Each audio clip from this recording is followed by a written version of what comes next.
जो कल द्विघात समीकरण के हल निकालने के लिए पढ़े थे वो केवल गुणनखंड विधि थी। हालांकि केवल गुणनखंड विधि से नहीं हम हल निकाल सकते हैं, बल्कि द्विघात समीकरण के जो हल है या मूल है उसे और दो विधियों से ज्ञात की जाती है, जो हम लोग 10th क्लास में अभी सीखेंगे इस लेसन में।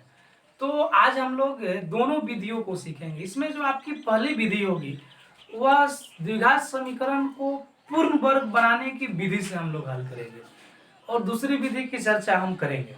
तो इसमें देखेंगे कि पूर्ण वर्ग बनाने की विधि से हल करने के लिए हमें कुछ शर्तों पर चलना होता है, कुछ नियमों के क्रमबद्ध नियम पर हमें चलना पड़ता है।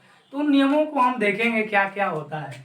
तो पहली बात है कि अगर आपके पास द्विघात समीकरण दिया गया है तो आप उसे व्यापक रूप में बदलिए। देखिए हम लिखे हैं कि इसे ax² + bx + c = 0 के रूप में बदलिए। दूसरी चरण में आप क्या करेंगे कि दोनों ओर a से, यह जो a है वह x² के गुणांक है, इसी a से दोनों ओर समीकरण के भाग देने हैं। फिर तीसरी चरण में क्या की जाती है कि दोनों ओर b बटा जो 2a है उसके होल स्क्वायर को जोड़ दी जाती है। और जो नेक्स्ट चरण है हम लोग इसे पूर्ण वर्ग के रूप में बदलेंगे। पूर्ण वर्ग को हम लोग इंग्लिश में होल स्क्वायर कहते हैं। तो जो हमारे पास मिलेगी उसे होल स्क्वायर के पर हम लोग बदलेंगे। होल स्क्वायर का अर्थ होता है कि या तो हमें a + b के होल स्क्वायर के रूप में बदलेंगे या a - b के होल स्क्वायर के रूप में बदलेंगे, और तब अंततः हमें x की वैल्यू प्राप्त होगी जो समीकरण का मूल होगा। तो हम अभी एक उदाहरण लेकर देखते हैं क्या होता है। तो उदाहरण 7 में दिया गया है कि 2x² - 5x + 3 = 0। हमें इसमें समीकरण की मूल ज्ञात करनी है। तो सबसे पहले हम इसे पूर्ण वर्ग विधि द्वारा बनाने के लिए अपने नियमों के विभिन्न चरणों पर चलते हैं। प्रारंभ में लिखा गया है पहला नियम कि आप व्यापक रूप के हिसाब से बदलिए।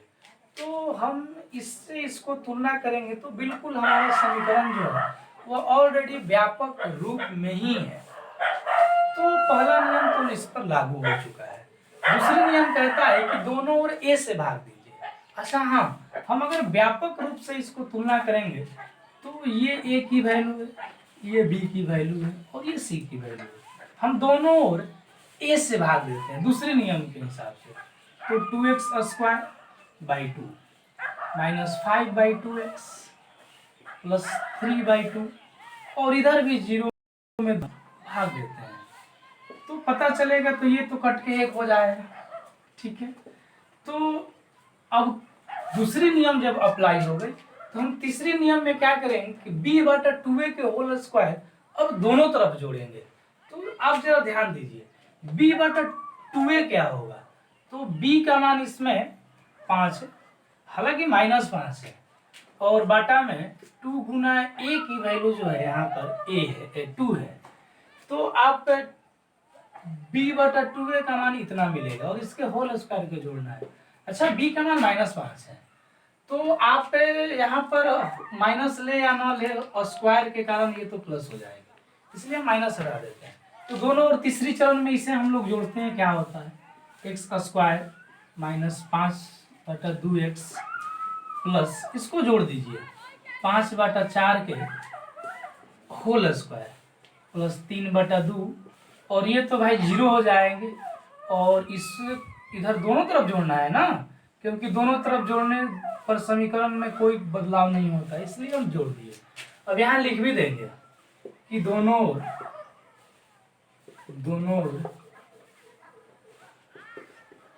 5/4 के होल स्क्वायर जोड़ने पर, और आप इसका भी जिक्र कर सकते हैं कि दोनों ओर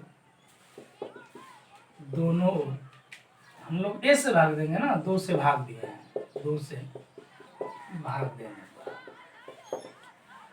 अब आप यहाँ से जो तीसरी चरण है वह कहता है, जो नेक्स्ट चरण है चौथी, वह कहता है कि इसे पूर्ण वर्ग के रूप में बदलिए। तो आप इसको ध्यान से देखिए, इसे देखने पर हमें लगता है कि ये a - b का होल स्क्वायर है, और आपको भी ऐसा लगना चाहिए। देखेंगे इसको हम कि जिसमें ये a का मान हो गया, ये b का मान हो गया, और ये -2ab का मान हो जाएगा। हम आपको चेक करके दिखा देते हैं। देखिए ये ए का मान हो गया ए स्क्वायर, और ये तो बी का मान हो गया 5/4 के होल स्क्वायर, ये बी का मान हो गया, और बीच में रह गया -2ab, तो 2 गुना ए की जगह x और b की जगह 5/4। आप पाएंगे कि बिल्कुल इसके जैसा आया, यही ना होता है A square -2ab plus B square. अब चेक कीजिए ना इसको क्या होता है कि ए स्क्वायर देखिए बिल्कुल एक्स स्क्वायर, ए का मान ये हो गया, ये बी की वैल्यू हो गई स्क्वायर के रूप में, और हम जब इस पर बैठाते हैं तो बिल्कुल ये 5/2x जो इसमें था वो आ गया। तो इन तीनों के जगह पर जब a माइनस बी के होल स्क्वायर लिखा जाता है तो इन्हीं तीनों के जगह पर हम ऐसे लिख सकते हैं x माइनस 5/4 के होल स्क्वायर।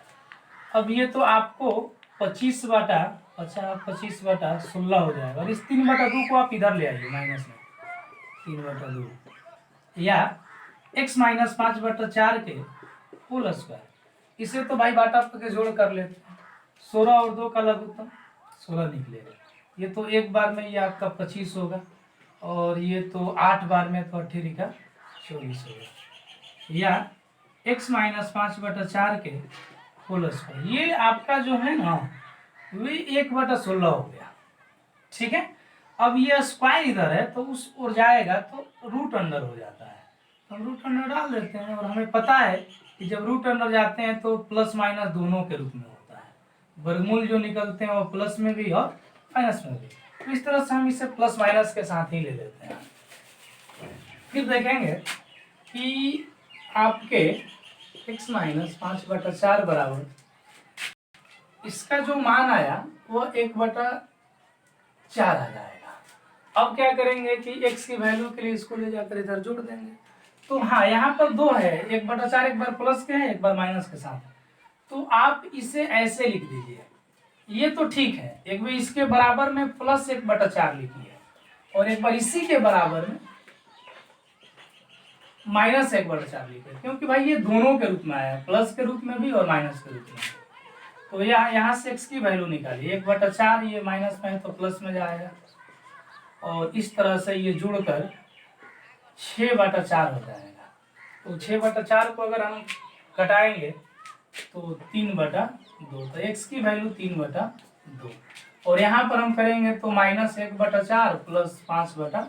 अब बटा पे जोड़ घटाव कीजिएगा या जोड़ तो आपको आ जाएगा 4/4, कट के 1 आ जाएगा।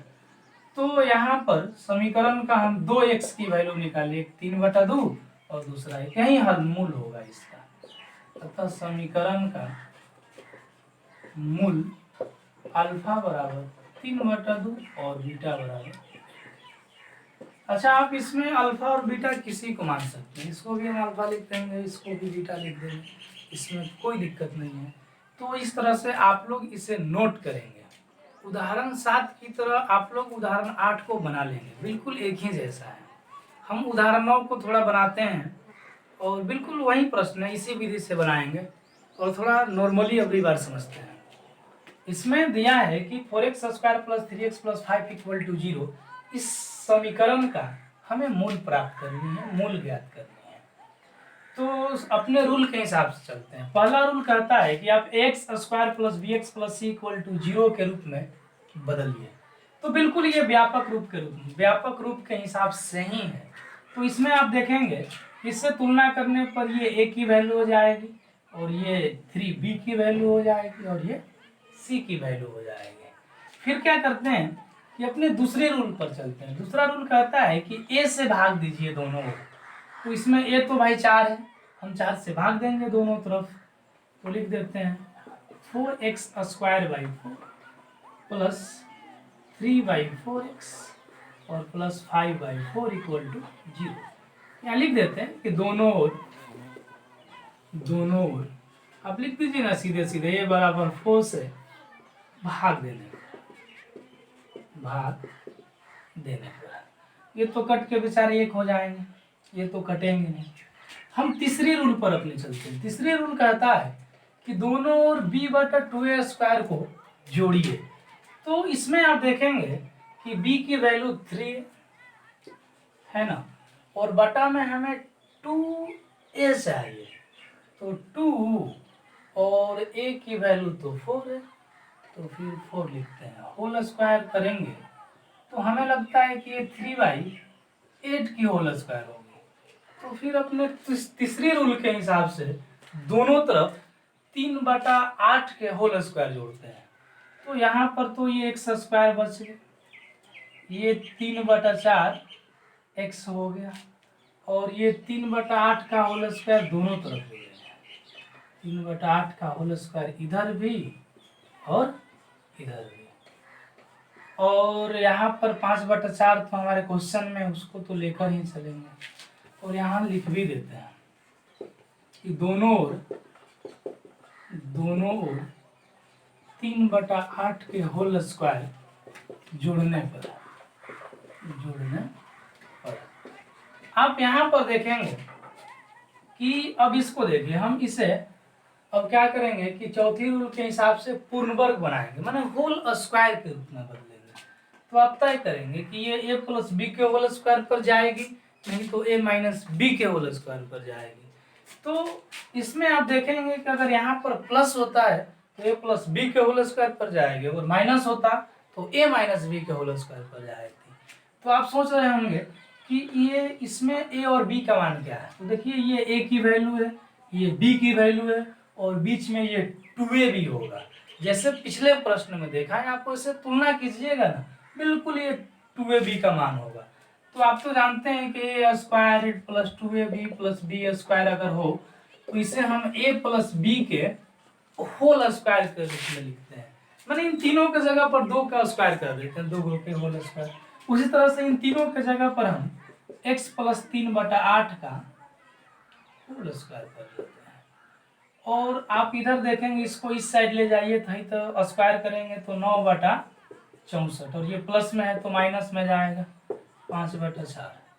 अब आप इसको सरल कीजिए, बटा पर के जोड़ कीजिए, 64 होगा, ये 9 हो जाएंगे, 16 का 64, और ये 16×5 80। तो इसमें जो इसका मान आया x प्लस 3/8 के होल स्क्वायर बराबर माइनस आपके 71/64 होगा, ये होगा। इधर स्क्वायर है तो हम इधर ले जाएंगे तो रूट अंडर हो जाएगा, तो इधर रूट अंडर कर दिए। तो आप देखेंगे कि यहाँ पर रूट अंडर में -71/64 है।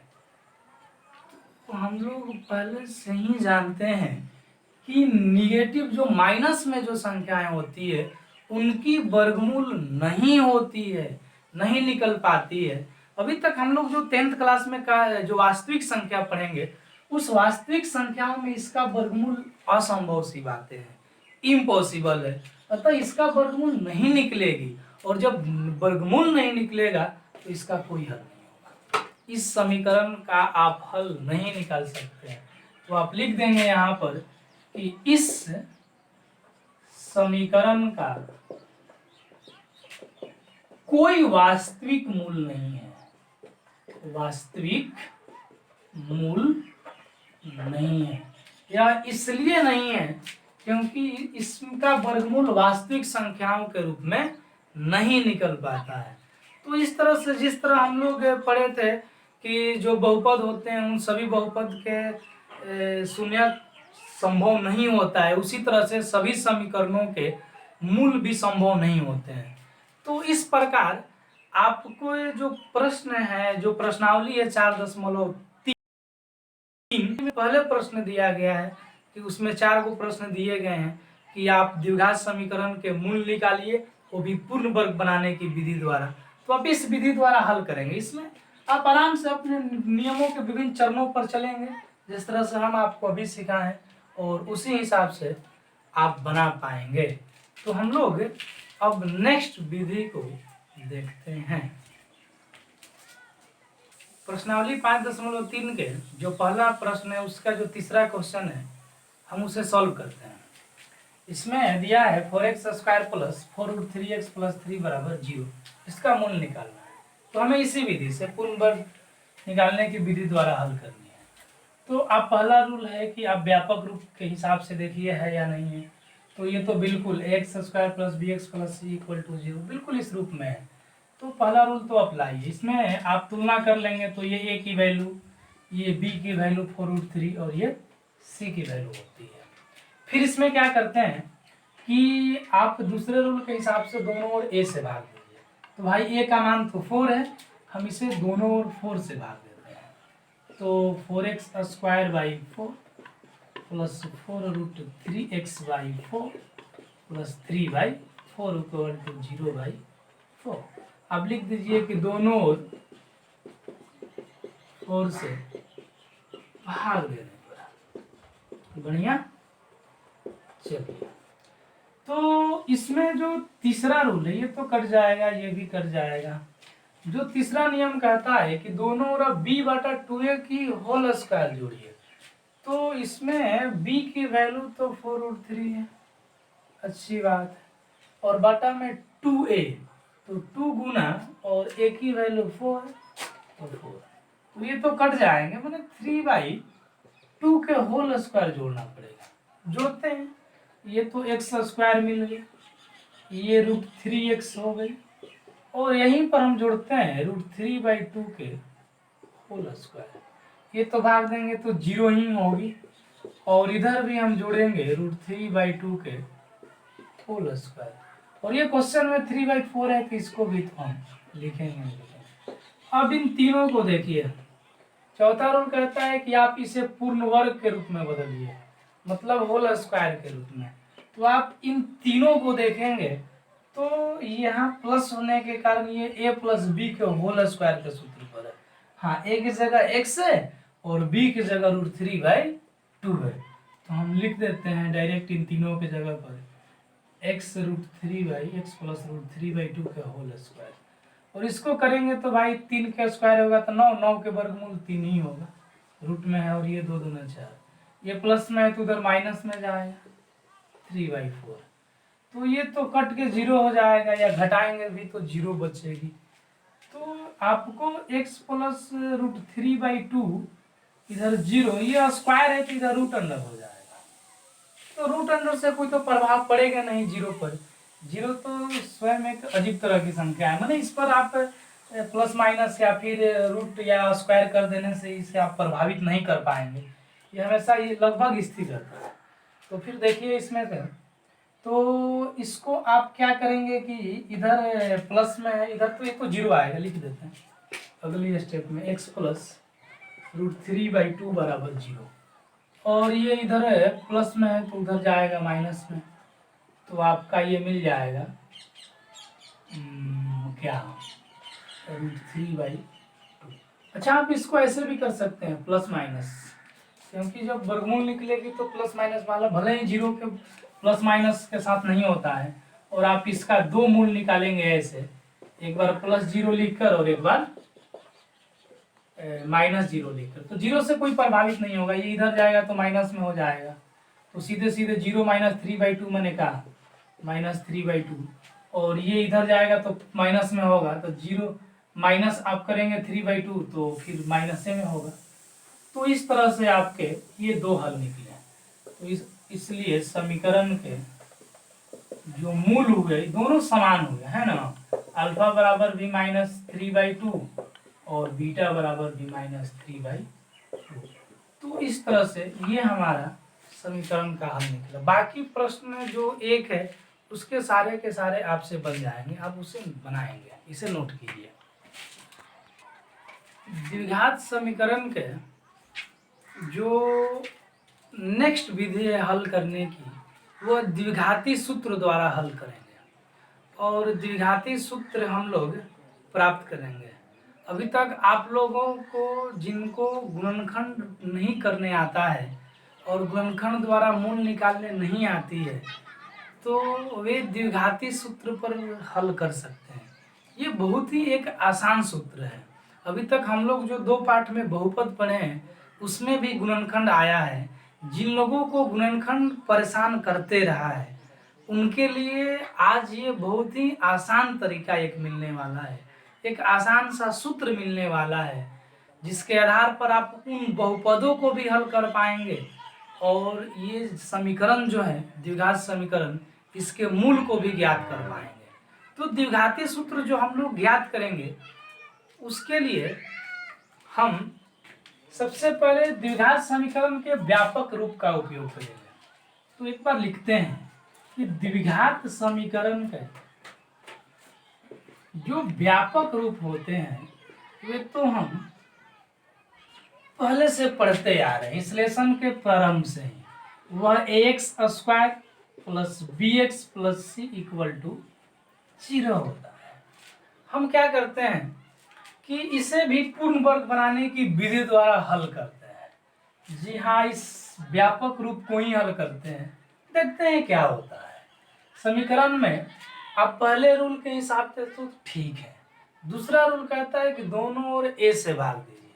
हाँ, तो देते हैं a से भाग, तो इधर भी a से भाग दे दिए और इधर भी a से भाग दे दिए। हम लिख भी देते हैं a से भाग दे देते, बढ़िया, ये तो कट जाएंगे, ये x² बचे, ये b/ax बचे। अच्छा, तीसरा रूल कहता है कि दोनों ओर b/2a के होल स्क्वायर जोड़िए, तो जोड़ देते हैं इधर भी b/2a के होल स्क्वायर, और हम ये तो 0 हो जाएंगे ना, इधर भी जोड़ेंगे b/2a के होल स्क्वायर, और बेचारे ये c/a थे तो ऐसे ही लिख देंगे। हम इन तीनों को देखेंगे तो ये आपको a प्लस बी के होल स्क्वायर नजर आएगा। ये a की वैल्यू हो जाएगी, ये पूरा सेट जो है वो b की वैल्यू हो जाएगी। ये तो 2a भी मिल जाएगा, आप कैलकुलेट करके चेक कर लेंगे। तो x प्लस b/2a के होल स्क्वायर, इसको क्या करेंगे, इसका स्क्वायर करेंगे तो b² और 2 दूनी का 4a²। ये प्लस में है साहब, इसे उस ओर ले जाइए, पक्ष को बदलिए, तो इधर जाएगा तो माइनस में हो जाएगा। थोड़ा इससे हम लोग हल करते हैं। तो हल करने पर ये आपका x प्लस b/2a का होल स्क्वायर बराबर, इसके बाटा में अगर बाटा पर के हम घटाव करते हैं तो 4a², इसका एलसीएम होगा। इससे भाग देंगे तो एक बार में ये तो b² होंगे, ठीक। और ये आपका इससे भाग देंगे 4a² में तो 4a बार में होगा, क्योंकि एक a से एक a कटेगा भी 4a बचेगा, और इसमें गुना कर देंगे तो -4ac होगी। अब इधर स्क्वायर है तो उधर ले जाते हैं वर्गमूल के रूप में, तो b/2a बराबर √b² - 4ac और बटा में 4a²। अच्छा हाँ, वर्गमूल निकालने पर ये प्लस और माइनस के रूप में होती है। या अब चेक कीजिए ना आप कि क्या मिलने वाला है। x बराबर ये प्लस में है तो उस साइड माइनस में जाएगा, -b/2a, और ये प्लस माइनस इसका तो वर्गमूल होगा नहीं है, इससे लिख देंगे b² - 4ac। लेकिन हाँ, इस 4a² का वर्गमूल होगा, 4 का वर्गमूल 2 और a² की वर्गमूल a निकलेगी। अब इसे भी बाटा पर जोड़ करते हैं या घटाव करते हैं, तो यहाँ भी लघुत्तम 2a मिले, ठीक है। तो इसको तो एक बार में और एक से इसमें गुना करेंगे तो -b हो, फिर प्लस माइनस, और इससे भी एक बार में ये तो इतना ही होगा, b² - 4ac। तो इस तरह से हमें x की दो वैल्यू मिली, एक इसको प्लस के साथ लिखेंगे और दूसरी हम लोग इसे माइनस के साथ लिखेंगे। तो यही हमारा इस समीकरण में x की मान आया, और समीकरण में x की मान को ही हम लोग इस समीकरण का हल करते हैं।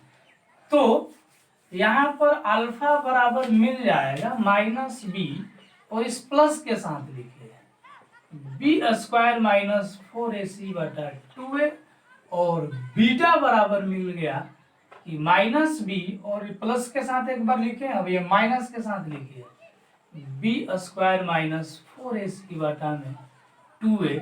तो यही हमारी द्विघात समीकरण के सूत्र प्राप्त हुए, जिसे द्विघाती सूत्र कहेंगे। यहाँ पर आप बी ए और सी का मान रखकर ये मूल ज्ञात कर सकते हैं। डायरेक्ट इसमें मान रखेंगे आपको मूल ज्ञात होगी। तो इस तरह से आपके जो द्विघाती सूत्र प्रूव्ड किए जाते हैं, सत्यापित किए जाते हैं। हमें केवल सूत्र याद रखने की जरूरत है, ये विधि उतनी खास नहीं है। तो इस प्रकार हम लोग द्विघाती सूत्र जो है उसे सत्यापित किए, और द्विघाती सूत्र में हम लोग लिखे कि अल्फा बराबर minus B plus root under B square minus 4ac बटा 2a, और बीटा बराबर minus b square minus 4ac बटा 2a। तो यही हमारी द्विघाती सूत्र है। अच्छा हाँ, इस द्विघाती सूत्र में हम लोग बी स्क्वायर माइनस 4ac जो है, इसे हम लोग इसके विवेचक कहते हैं, विवितकर कहते हैं। तो हम लिखेंगे कि जो द्विघाती सूत्र है कि इसे नोट कर लेंगे। द्विघाती सूत्र जो है वो द्विघाती सूत्र के में बी स्क्वायर माइनस 4ac को समीकरण का विवेचक, या इसे एक और नाम से जानते हैं, या विवितकर, इसे इंग्लिश में डिस्क्रिमिनांट भी कहते हैं। डिस्क्रिमिनांट कहते हैं, जिसे कैपिटल डी से सूचित करते हैं, डी से सूचित करते हैं। तो इस प्रकार आपके विवितकर डिस्क्रिमिनांट डी बराबर बी स्क्वायर माइनस 4ac, यह सूत्र प्राप्त, यह एक सूत्र है इसका। तो ऑब्जेक्टिव में बहुत ज्यादा प्रश्न ये पूछे जाते हैं। एक समीकरण दे दिया जाएगा और आपसे पूछा जाएगा कि समीकरण का विवितकर ज्ञात कीजिए। तो विवितकर ज्ञात करने का अर्थ है, या विवेचक ज्ञात करने का अर्थ है कि आप केवल बी स्क्वायर माइनस 4ac निकालिए। ऐसा नहीं कि आप अल्फा और बीटा का मान निकालेंगे। अल्फा और बीटा इसका हल होता है, लेकिन केवल विवेचक कहा जाए तो केवल इतनी निकालिए। हाँ, इसमें रूट अंडर भी नहीं होनी चाहिए, केवल बी स्क्वायर माइनस 4ac का मान दीजिए, वही इसका विवेचक हो जाएगा। अब देखेंगे बहुत सारे किताब में क्या किया गया है कि जो आपके द्विघाती सूत्र है, थोड़ा सा उसे परिवर्तित रूप में बदल कर लिखा गया है। बदला क्या गया है कि जहाँ पर बी स्क्वायर माइनस 4ac है, यहाँ पर इसके रूट अंडर में डी लिख दिया गया है, कैपिटल डी का उपयोग किया गया है। उसी तरह से यहाँ भी कैपिटल डी का उपयोग किया गया है। तो दोनों सूत्र एक ही हैं, केवल थोड़ा सा उसके रूप बदल कर लिख दी जाती है। हाँ, ये तो डी का मान है ना, तो फिर यहाँ पर डी लिख सकते हैं ना, हम यहाँ भी डी लिख सकते हैं। आप भी सूत्र में डी का उपयोग करके मैथ को सॉल्व कर सकते हैं। तो बहुत सारे किताबों में ऐसा दिया होगा। तो ऐसा नहीं है कि वे द्विघाती सूत्र हमारे सूत्रों से कुछ भिन्न है, कुछ अलग है।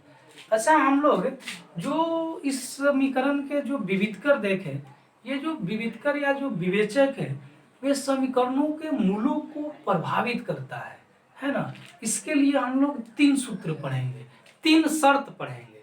तो पहली बात है कि अगर आपका बी स्क्वायर माइनस 4ac माने विवेचक शून्य से बड़ा होगा, और दूसरी शून्य के बराबर होगा, और तीसरी शून्य से छोटा होगा, लेस देन होगी, तो तीनों कंडीशन में मूल अलग तरह से प्रभावित होते हैं, अलग अलग प्रकार के निकलते हैं।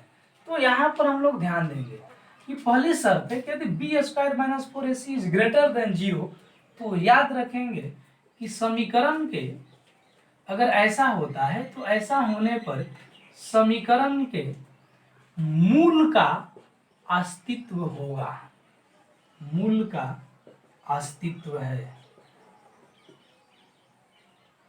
तथा 2 भिन्न वास्तविक मूल प्राप्त होंगे, वास्तविक मूल प्राप्त होंगे। याद रखेंगे हम लोग कि आपके अगर जो बी स्क्वायर माइनस 4ac का मान 0 से बड़ा हो जाता है, ग्रेटर देन 0 हो जाती है, तो इस कंडीशन में समीकरण के मूल का अस्तित्व है, माने समीकरण का मूल प्राप्त होगी, तथा ये दो भिन्न वास्तविक मूल प्राप्त होगी, माने दोनों अलग अलग मूल होगा, अल्फा के मान कुछ और होगा और बीटा का मान उससे कुछ भिन्न होगी। तो हम लोग दूसरी कंडीशन देखते हैं, यदि b square minus 4ac equal to 0 अगर 0 के बराबर हो जाए तो इस स्थिति में भी मूल का अस्तित्व है। तो लिख सकते हैं कि इस स्थिति में भी मूल का अस्तित्व है, अस्तित्व होता है, तथा दो समान मूल प्राप्त होते हैं, दो समान मूल प्राप्त होते हैं। ये दूसरी शर्त हो गई कि अगर भाई विविधकर या विवेचक की मान d की वैल्यू 0 के बराबर आ जाती है तो समझ का हल प्राप्त होगा, उसके मूल का अस्तित्व है। हाँ, दो मूल प्राप्त होंगे और दोनों के दोनों एक बराबर होंगे, एक समान होंगे, जितना अल्फा का मान होगा उतनी ही बीटा की मान होगी। इसी तरह से हम इसके तीसरे शर्त देखते हैं, b square minus 4ac is less than 0। तो भाई इस कंडीशन में मूल का अस्तित्व नहीं होगा। लिख सकते हैं कि इस स्थिति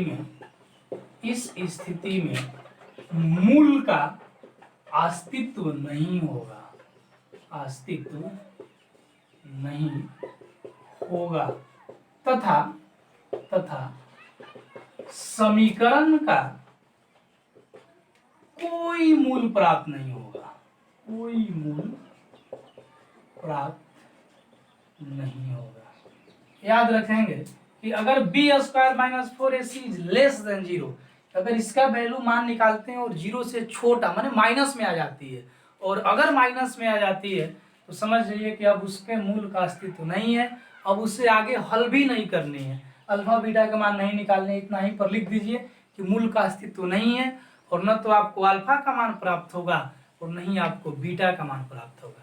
अच्छा, आप लोग इस पर थोड़ा सा गौर करेंगे कि बी स्क्वायर माइनस 4ac अगर 0 से छोटा हो तो इसका कोई हल नहीं होगा। क्यों हल नहीं होगा, है ना? इसमें मूल का क्यों अस्तित्व नहीं होगा? तो इस प्रश्न की जवाब तो आप देंगे, है ना? आप कमेंट बॉक्स में डालिए कि आखिर क्यों इसका हल नहीं होगा, और इसके बाद में अगर नहीं आते हैं तो हमसे पूछिए, नेक्स्ट जो आपके क्लास होंगे उसमें सुझाव देंगे कि आखिर क्यों हल होगा, पर क्यों नहीं हल होगा। आप अपने स्तर से पहले हमें बताइए कि क्यों इस कंडीशन में मूल का जो अस्तित्व है वो नहीं होगा, इसमें अल्फा और बीटा का मान नहीं निकालेंगे, नहीं निकल पाएगा। तो इसके बाद में हम एक आध क्वेश्चन इसके आधार पर करते हैं। अच्छा, आप लोगों को बताए थे हम कि द्विघात बहुपद और जो द्विघात समीकरण है इसके ये कुछ खास अंतर नहीं है, इसके शून्यक और मूल भी इसमें भी खास अंतर नहीं है, केवल बहुपद और समीकरण दोनों अलग अलग फॉर्म में होते हैं, अलग अलग थोड़ी सा चेंजिंग रूप होता है, इसलिए इसके शून्यक और मूल भी थोड़ा सा चेंज होता है, अलग होती है। तो हमने जो समीकरण में पढ़े हैं कि अल्फा बराबर क्या, इसके मूल इतना और बीटा बराबर इतना, तो आप सोच रहे होंगे क्या बहुपद को भी हम इन द्विघाती सूत्रों पर हल कर सकते हैं? तो बिल्कुल, आप वहां से इसके शून्यक निकाल सकते हैं और बिल्कुल इस सूत्र से भी आपके जो निकलने वाला शून्यक होगी उसमें कोई अंतर नहीं होगी। आप सीधे लेसन 2 को जाइए और लेसन 2.2 के जितने सारे बहुपद हैं, अब जरा इस सूत्र पर सेट करके देखिए क्या यहाँ से उसके शून्यक निकल पाते हैं, और बिल्कुल निकल पाएंगे। आपको याद कीजिए कि जब बहुपद पढ़ा रहे थे तो बहुपद में एक बात बतलाए थे, उसमें जो शून्यक अल्फा और बीटा होता है इनके योगफल और गुणनफल के लिए कुछ आपको हम सूत्र लिखे थे। जैसे अगर बहुपद द्विघात बहुपद x² bx + c है, इसमें शून्यकों का योग अल्फा प्लस बीटा बराबर माइनस बी बटा ए लिखे थे, और अल्फा इंटू बीटा बराबर एक सूत्र लिखे थे सी बटा ए। तो ये आप लोग यहाँ पर जो प्रश्न है वो नहीं पूछे थे कि आखिर क्यों ऐसा होगा, है ना, और हमने लिख दिया और आप लोगों ने मान भी लिया। तो आज हम उसको क्लियर करेंगे कि क्या सचमुच में अल्फा प्लस बीटा बराबर माइनस बी बटा ये होगा और अल्फा इंटू बीटा बराबर सी बटा ये होगा। बिल्कुल। तो हम इसमें यहाँ से आप चेक करके दिखा देते हैं आप लोगों को। अल्फा का मान इतना है, बीटा का मान इतना है, जरा देखिए ना, अल्फा और बीटा को हम जोड़ के देखते हैं क्या आता है। तो अल्फा का मान minus b root under B square minus 4ac बटा में 2a, और प्लस में करेंगे minus b root under B square minus 4ac बटा में 2a। अच्छा हाँ, इसे बटा के जोड़ करेंगे तो 2a लघुत्तम निकलेगी, minus B plus root under B square minus 4ac, इससे भाग देंगे, एक बार में इसमें गुना करेंगे इतना ही आएगा, बी स्क्वायर माइनस 4ac।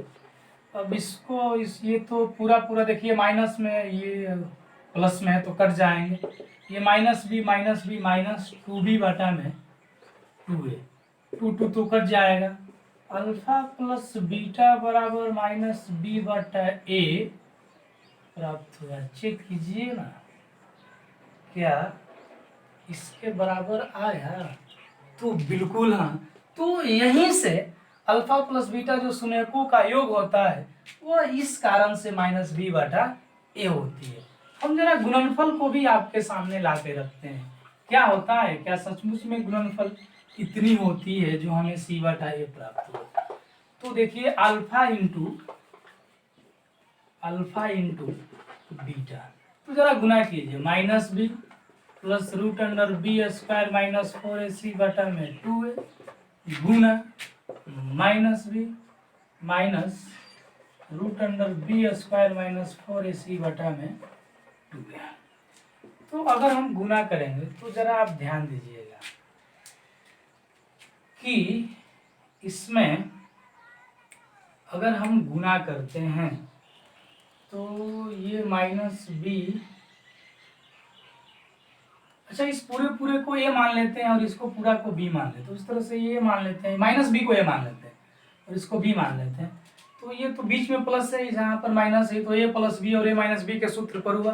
तो चेक कीजिए ना, a square minus b square डालिए तो ए स्क्वायर और minus b square root under B square minus 4ac वह सूत्र पर ले जाइए और ये गुना करेंगे स्क्वायर होगी। इसमें क्या होगा कि ये तो बी स्क्वायर प्लस में हो जाएगा, माइनस ये क्या हो जाएगी कि बी स्क्वायर माइनस 4ac और बटा में 4a स्क्वायर। तो अगर आप आगे सॉल्व करते हैं इसे तो बी स्क्वायर, ये तो माइनस हो जाएगा बी स्क्वायर और ये माइनस माइनस प्लस होगी 4ac और बटा में 4a स्क्वायर, ये कट जाएगा, क्या बचेगा 4ac बटा 4a स्क्वायर, 4 से 4 कट जाएगा, ए स्क्वायर से ए कटेगा, मैंने अल्फा इंटू बीटा बराबर क्या मिला सी बटा ए। चेक कीजिए ना, चेक करते हैं, ये जो बहुपद में हम लोग अल्फा इंटू बीटा बराबर सी बटा ए मिला था वो यहीं से प्राप्त हुआ था। क्योंकि हम उस समय द्विघात सूत्र नहीं बताए थे आप लोगों को, इसीलिए हमने इस सूत्र को प्रूव नहीं कर पाए, है ना, माइनस बी बटा ए अल्फा प्लस बीटा का मान और अल्फा इंटू बीटा का मान सी बटा ए, और इसलिए हम आप लिख दिए और आप लोग इसे नोट के तौर पर मान लिए, लेकिन यहाँ से ये प्रूव्ड होती है। तो अब हम लोग कुछ विवेचक पर निकालते हैं और द्विघाती सूत्र द्वारा कुछ समीकरणों का हल करके देखते हैं।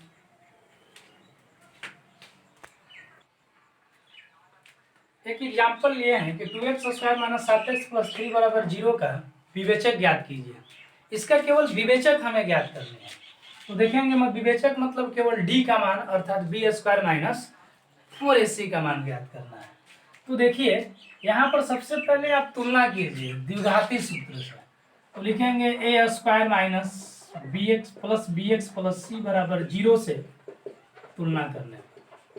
देखिए इसका हल कैसे करेंगे, तो इसमें आप चेक कीजिए ना, एक्स स्क्वायर तो एक्स स्क्वायर ठीक है, ए की जगह इसमें 2 लिखा गया है, तो हम यहाँ पर ए की वैल्यू 2 लिखते हैं। हाँ, एक्स की जगह एक्स है, केवल बी की जगह भाई -7 है, इसका अर्थ है कि बी का मान -7 देंगे, और सी की जगह यहाँ पर 3 दिया गया है, तो सी का मान हम 3 देंगे। हमें केवल विवेचक निकालना है। तो विवेचक के लिए सूत्र हम लोग जानते हैं कि जो विवेचक होते हैं उसके लिए सूत्र D बराबर सूत्र होता है b² - 4ac। सूत्र लिख देंगे, सूत्र पर हम इसे सेट करेंगे। b² है तो भाई b का मान -7 लिखेंगे, माइनस स्क्वायर है तो स्क्वायर, ठीक है। फिर माइनस है तो माइनस लिखेंगे, फिर 4 है तो 4 लिखेंगे। हाँ, a है ना, तो a की वैल्यू हम 2 लिखेंगे, और फिर c है तो c की वैल्यू हम 3 लिखेंगे, ऐसे लिखेंगे। तो इसको हम स्क्वायर करेंगे तो 7 से 49 आएगा। इसको गुना कीजिए तो 4 दूनी 8 और 8 का 24, और ये घटेगा तो आपका 25 आएगा। तो यही विवेचक हुआ, विवेचक डी का मान जो है और 25 है। तो अगर हमें समीकरण में केवल विवेचक ज्ञात करने के लिए बोला जाए तो केवल हम b² - 4ac का ही मान लेंगे, ठीक है। यहाँ पर आते हैं हम लोग प्रश्नावली से। प्रश्नावली का जो पहला प्रश्न है वो तो पूर्ण वर्ग विधि द्वारा बनाना है, लेकिन जो दूसरा प्रश्न दिया गया वह कह रहा है कि पहले प्रश्न में जितनी प्रश्न दी गई हैं चारों के चारों को आप क्या कीजिए कि द्विघाती सूत्र पर सेट करके बनाइए। तो देखिए यहाँ पर ये दिया गया, हम इसे द्विघाती सूत्र पर सेट करेंगे और सेट करके बनाएंगे क्या होता है। तो सबसे पहले तुलना कीजिए, ax² + bx + c = 0 से तुलना करने पर तो आपको पता चलेगा कि a की वैल्यू 4, b की वैल्यू इतनी सारी है 4√3 है, और c की वैल्यू 3 है। तो अब एक काम करते हैं, हमारी सबसे पहले आप जांच करेंगे कि मूल का अस्तित्व है अथवा नहीं है। तो उसके लिए हम लोग d के मान निकालेंगे, d बराबर b² - 4ac। तो भाई b का मान 4√3 है तो 4√3, स्क्वायर है तो स्क्वायर करेंगे, फिर सूत्र में माइनस है तो माइनस करेंगे, फिर 4 है तो 4, कुछ नहीं तो गुना होती है।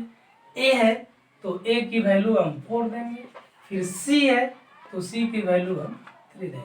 तो सूत्र पर इस तरह से सेट हो गया। इसको स्क्वायर करेंगे तो भाई इसका तो स्क्वायर 4 का 16 होगा, और इस 3 का स्क्वायर √9 होगी, तो इसका 9 का वर्गमूल तो 3 हो जाएगा, 48 को, ये तो 48 आया।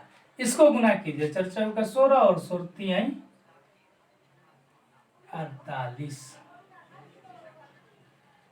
तो इसमें आप पाएंगे कि 48 में से 48 घटेगा तो 0 आएगा। तो यहाँ पर 0 अगर है तो हम लोग पढ़े हैं कि मूल का अस्तित्व है, 0 से बड़ा होगा तब पर भी और छोटा होगा बराबर होगा तब पर भी, तो बस छोटा नहीं होना चाहिए। तो लिखेंगे कि मूल का अस्तित्व है, मूल का अस्तित्व है। अब आप इसे द्विघाती सूत्र लगाइए,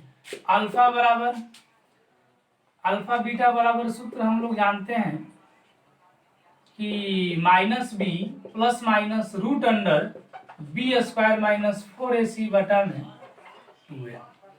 अब सूत्र पर सेट करेंगे इसे, क्या होता है, माइनस तो माइनस लिख देंगे, b है तो भाई b का मान 4√3 है, लिख दीजिए, प्लस माइनस √b² - 4ac, तो b² - 4ac का मान 0 लाए हैं तो फिर हम 0 लिखेंगे ना, और बटा में 2 गुना a है तो a की वैल्यू हम यहाँ पर 4 रख देंगे, ठीक है, अच्छी बात है। -4√3, ये तो 0 का वर्गमूल तो 0 ही हो, ये 4 दूनी 8, ये प्लस माइनस के रूप में है, तो अल्फा में हम लोग एक बार प्लस के साथ लिखेंगे 0 को, और एक बार हम माइनस के साथ लिखेंगे इस 0 को, तो आपको मिलेगा 0 से ये तो जोड़ेंगे तो कोई प्रभावित नहीं होगा, इतना ही आएगा। तो अल्फा बराबर आपको मिल गया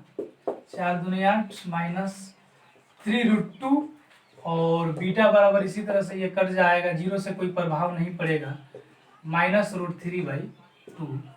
तो ये हमारा आंसर हुआ। तो इसी तरह से द्विघाती सूत्र के उपयोग करके आप अन्य सभी प्रश्नों को दूसरे को बनाइए। हम तीसरा क्वेश्चन को देखते हैं।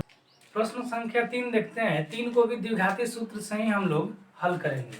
तो इसे तो आप लोग नोट कर लिए हैं।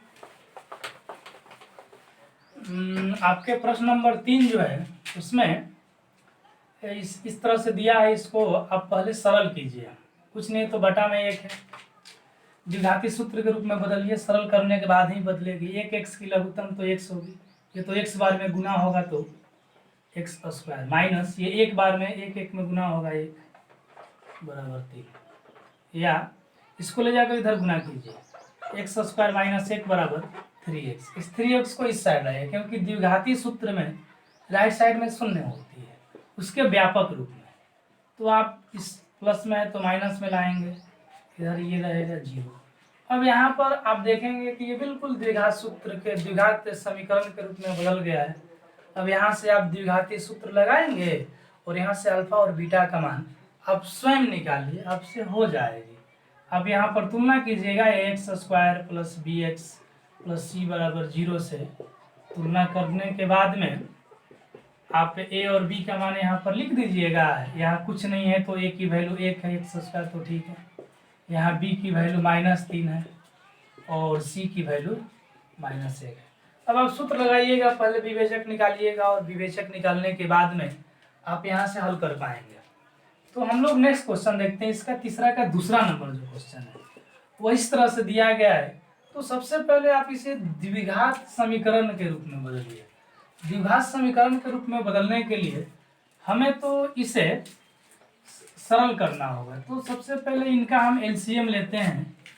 तो x + 4 × x - 7 और आपको इससे इसमें भाग देंगे तो ये बचेगा, 1 में गुना होगा इतना आएगा, माइनस इससे भाग देंगे ये कट जाएगा, 1 से भाग और ये इसमें जा गुना होगा, ये बचेगा तो x + 4 बराबर इतना। फिर हम जरा आप इसको तो x - 7 और ये माइनस हो जाएगा x और ये माइनस प्लस माइनस हो जाएगा। अच्छा गुना कीजिए, इसको इसमें गुना करेंगे तो x², इससे इसमें गुना करेंगे तो -7x और इसको इसमें गुना करेंगे +4x तो घट के 3x हो जाएगा। और इससे इसमें गुना करेंगे तो 7 × 28 11/30 आपका आ गया। तो x से x कट जाएगा,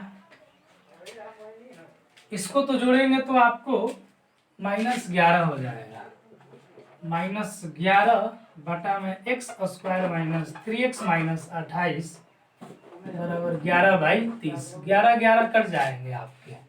इसको इधर गुना कीजिए, इसको इधर गुना कीजिए तो -30 बराबर x² - 3x - 28। अब इस -30 को भी उस ओर ले जाइए तो इधर 0 बचेगा, x² - 3x - 28 + 30। या आप इसमें देखेंगे कि x² तो ठीक है, -3x ये ऐड होगी तो आपको +2 के रूप में आएगा। तो इस तरह से यहाँ पर द्विघात समीकरण प्राप्त हुआ और हम फिर इससे हल करेंगे। तो हल करने के लिए अब यहाँ से तय कीजिए x² + bx + c बराबर 0 से आप इसे तुलना कीजिए। तुलना करने पर तो आप पाएंगे कि a की वैल्यू 1 है, b की वैल्यू -3 है और c की वैल्यू 2 है। अब निकालिए इसका डिस्क्रिमिनेंट, b बराबर b² - 4ac।